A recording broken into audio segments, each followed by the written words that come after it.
Welcome everyone to our Packers postgame live chat. Alongside Pete Dougherty, I am Olivia Reiner.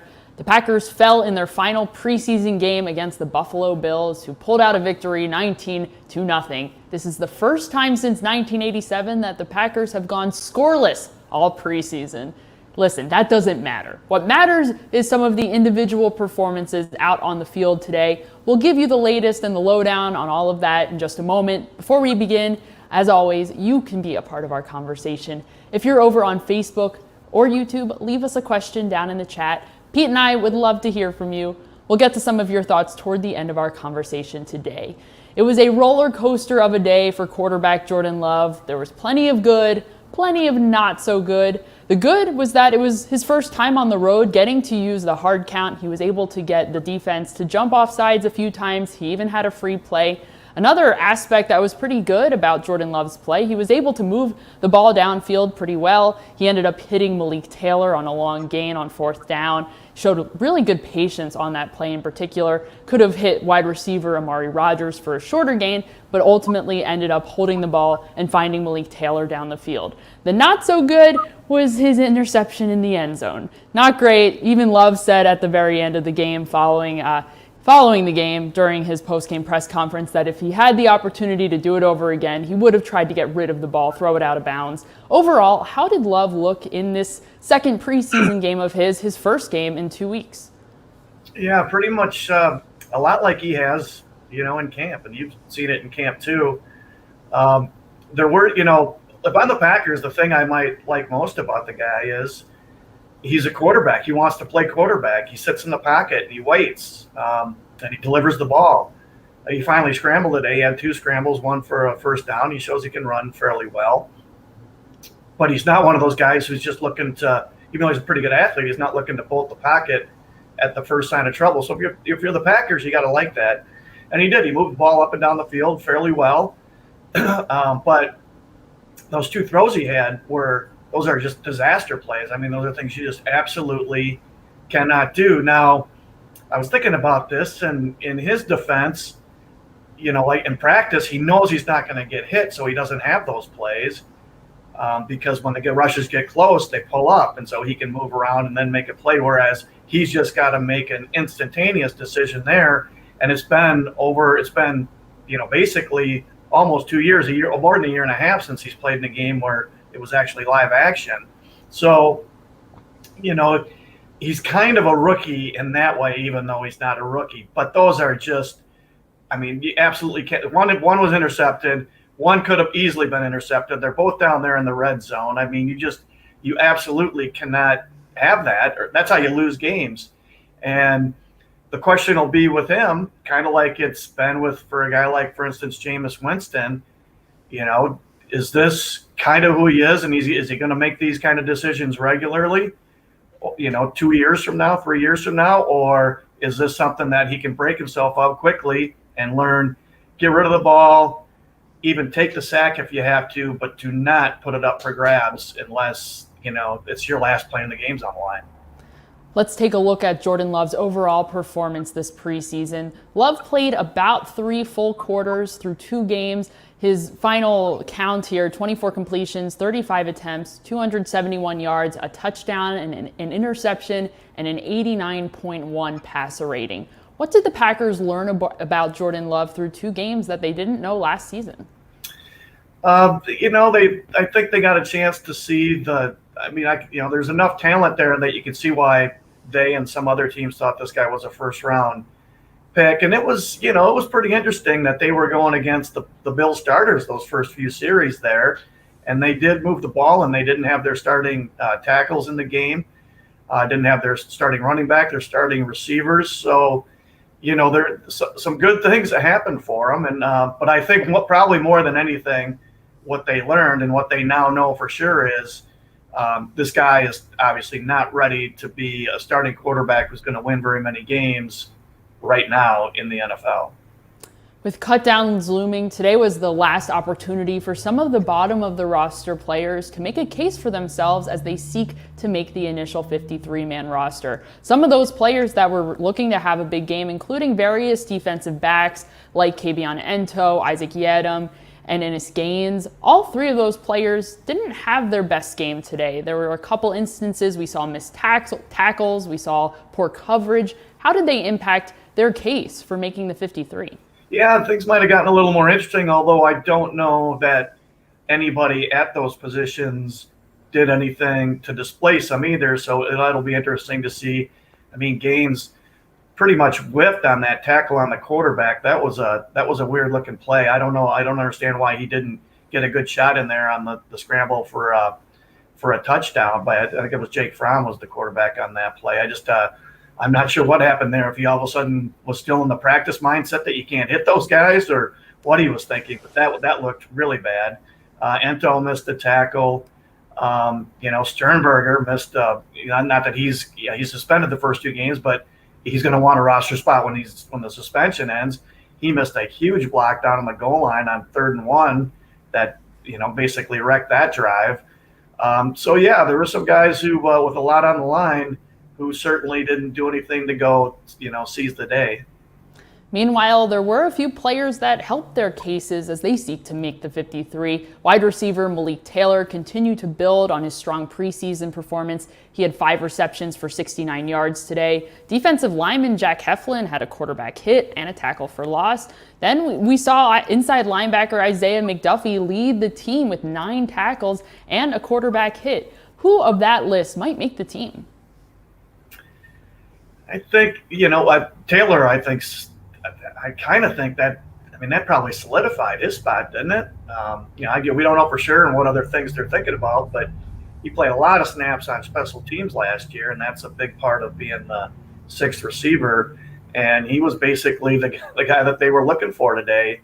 Love for sure was looking for him. I don't remember off the top of my head how many catches he had, but for instance, the free play that he got, who did he go to throw the ball up to? He threw it up to Taylor, and they got 29 yards or whatever out of it.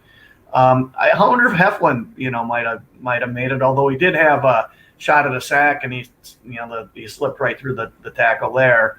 But he was in on several plays, and he's just one of those pluggers, fighters that teams need. He is a lot like Tyler Lancaster, so maybe he squeezed his way onto the roster too. And Mcduffie, after the cutting of Kamal Martin, maybe there's an outside shot. They keep 5 inside linebackers, depending on how they like McDuffie on special teams.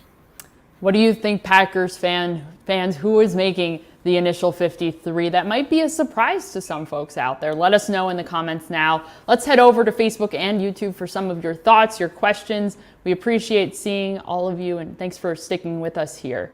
Let's take a question here from Josh on Facebook. Josh wants to know if wide receiver Equanimeous St. Brown is making the roster. St. Brown has dealt with numerous injuries throughout his career. He's dealing with an injury right now. He hasn't played in the preseason. It's been hard for him to get out onto the field. Where do the Packers stand right now with St. Brown?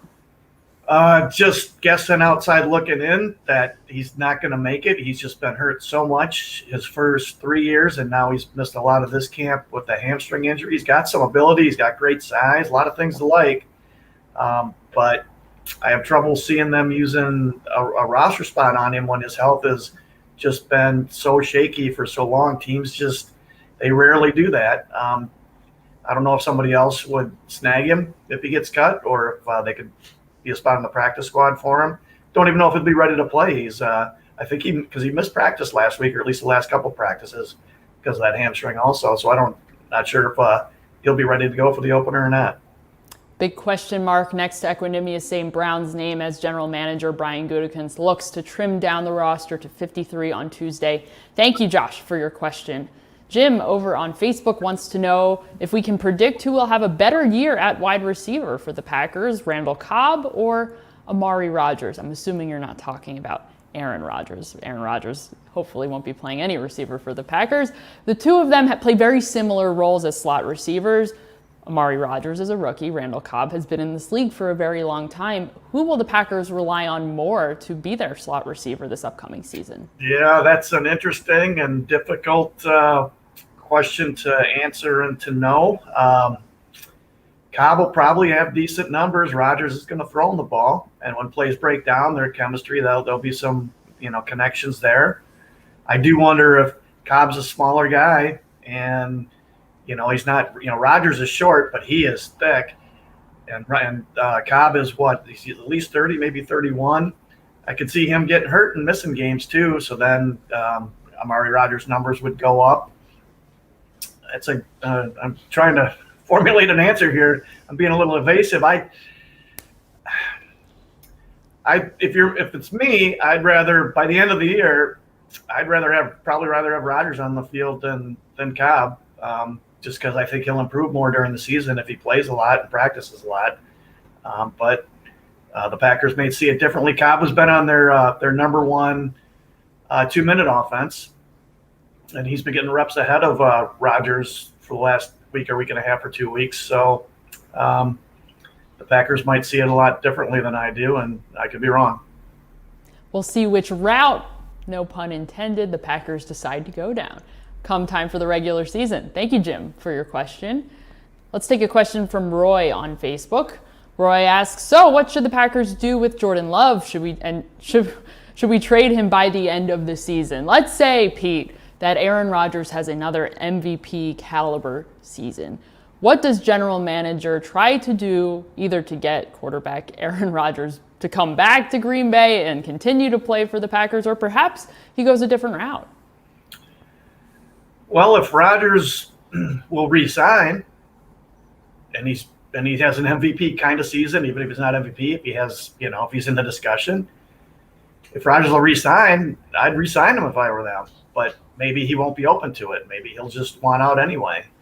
That's if you're betting right now, that's what you would bet. But in February and March, that could change by then. 6-7 months from now.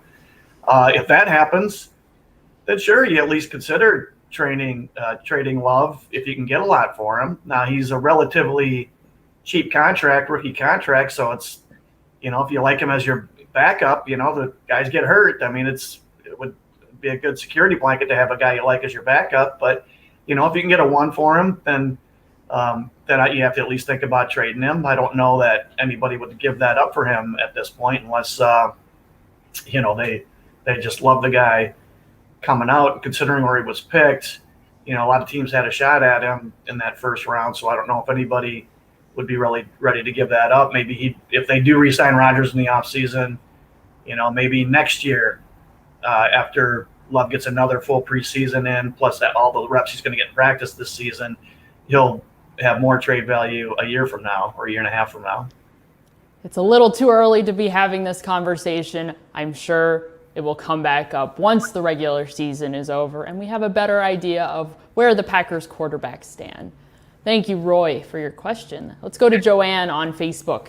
Jan wants to know who will make the offensive line. Let's talk about the starters here. The Packers, as we have discussed, all training camp. The Packers have tried various combinations across the offensive line to see who might be the best starting 5. We've seen most recently we've seen Elton Jenkins at left tackle. The most recent adjustment is the left guard situation with Lucas Patrick starting there, Josh Myers at center, Royce Newman at right guard, and Billy Turner at right tackle. How likely is it that is the starting 5 that we see come week 1? So that's the one that opened the game today. I tried to watch those guys almost exclusively on those first 2 or I guess 3 series. I was watching those guys closely. Newman and Patrick looked fine to me. They looked like they blocked well. They got out to the second level. I didn't see either of them, just get beat really badly. I think their pass protection looked okay. So I don't know that there's any reason to think that they won't be the starters. There's always the outside chance that they want to save every penny they could and cut Lucas Patrick because he's, more expensive than Runyon would be. But that would cut into your offensive line depth, and you might need it. You might need a lot of that depth this season. You never know who might get hurt and how badly and how long they'd be out. So, yeah, I think that those will be the starters when the season starts. And then when the roster cuts are announced, what they do with Bakhtiari will tell us a lot about when he's going to be back. If he stays on PUP, then you're talking he's missing half the season. If he makes the 53, then maybe they think he'll be back in early mid-October. So we'll have to wait and see on that. And then, Jenkins would bump to left guard. And I wonder if that's why they put because Newman started at left guard, I think it was last week, and I wonder if that's why they moved him to right guard, was they like him the best of those young guards. And so when Jenkins comes back, Jenkins will move into left guard, and then Newman will just stay at right guard then and still be the starter there. That's just I'm just guessing there, but that would make some sense. That's a fair guess. It makes sense because that is what is going to happen. Elgton Jenkins ultimately will move back to left guard. They want their Pro Bowl left guard in his natural position. They want their All-Pro left tackle in his natural position once David Bakhtiari is healthy enough to get back. The evolution of the offensive line will certainly be interesting throughout the season. Thank you, Joanne, for your question.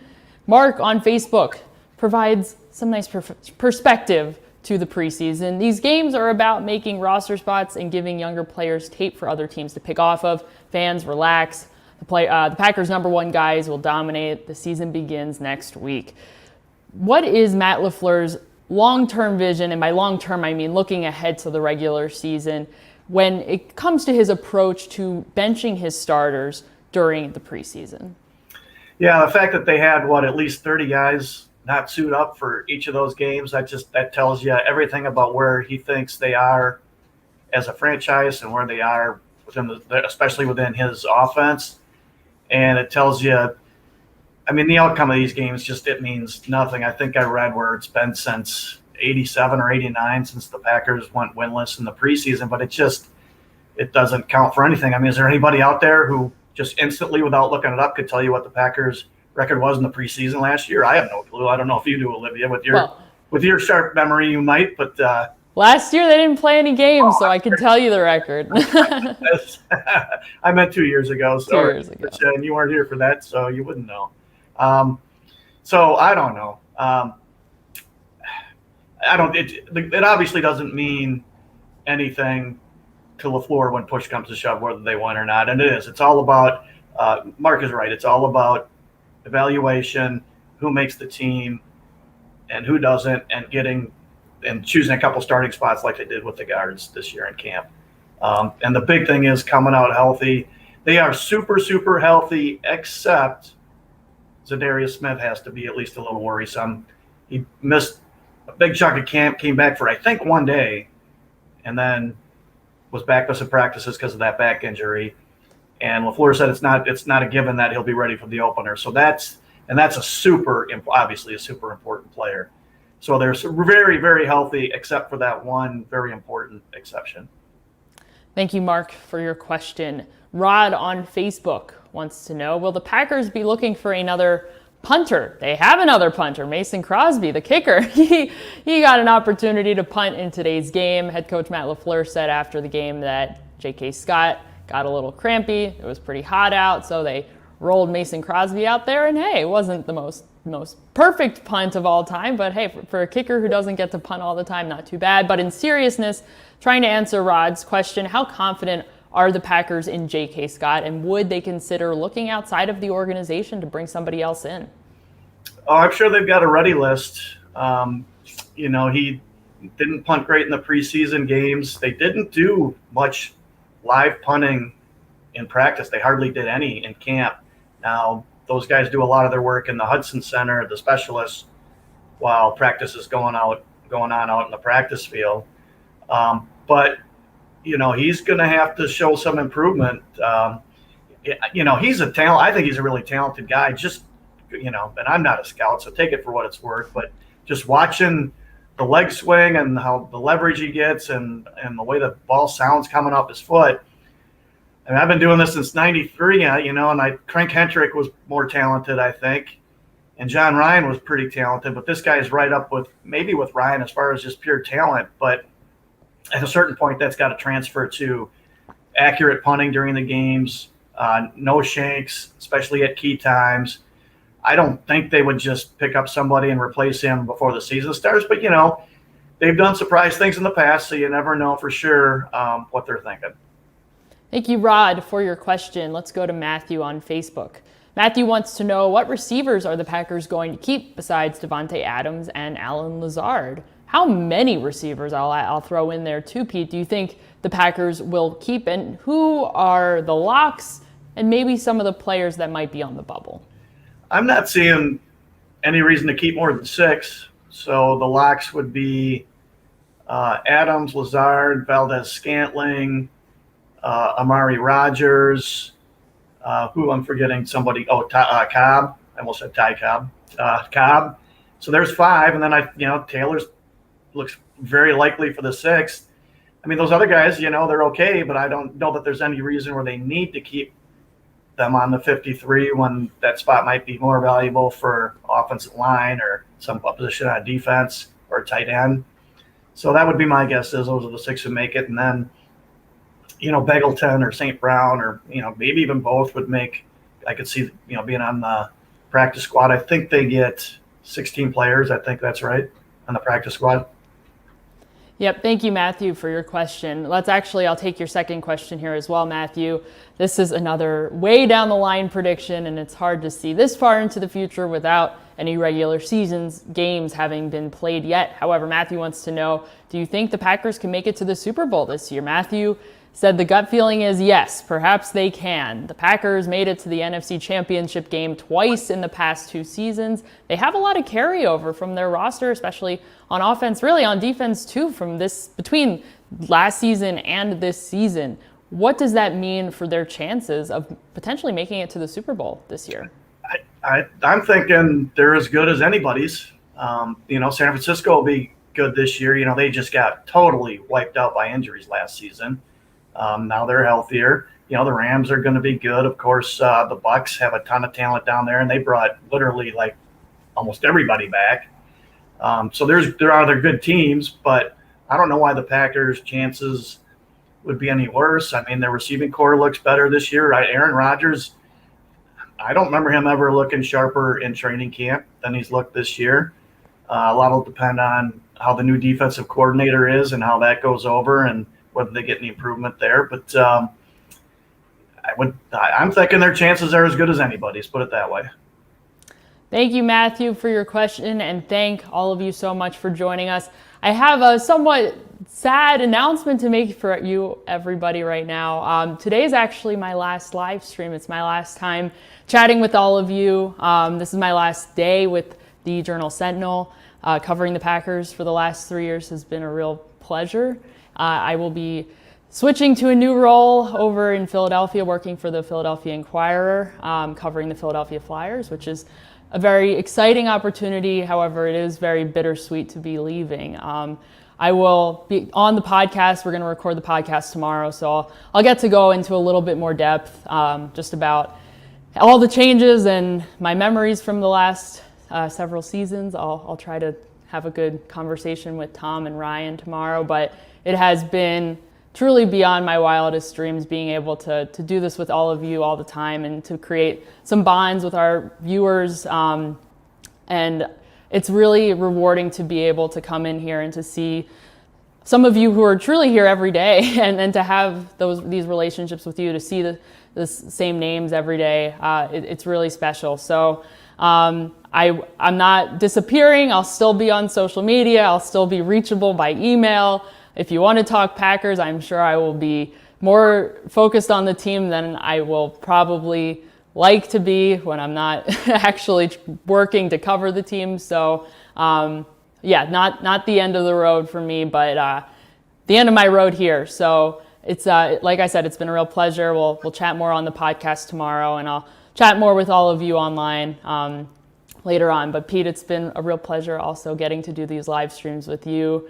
And to be able to learn from you. All of the Packers news reporters, Pete, Ryan, and Tom, Jim when he was here, have been wonderful to me, and they're every bit as lovely as they seem on camera as they are in real life. So thanks, everybody. We'll talk a little bit more, like I said, later, but we're going to wrap it up for today. Make sure you check out PackersNews.com for all your Packers coverage.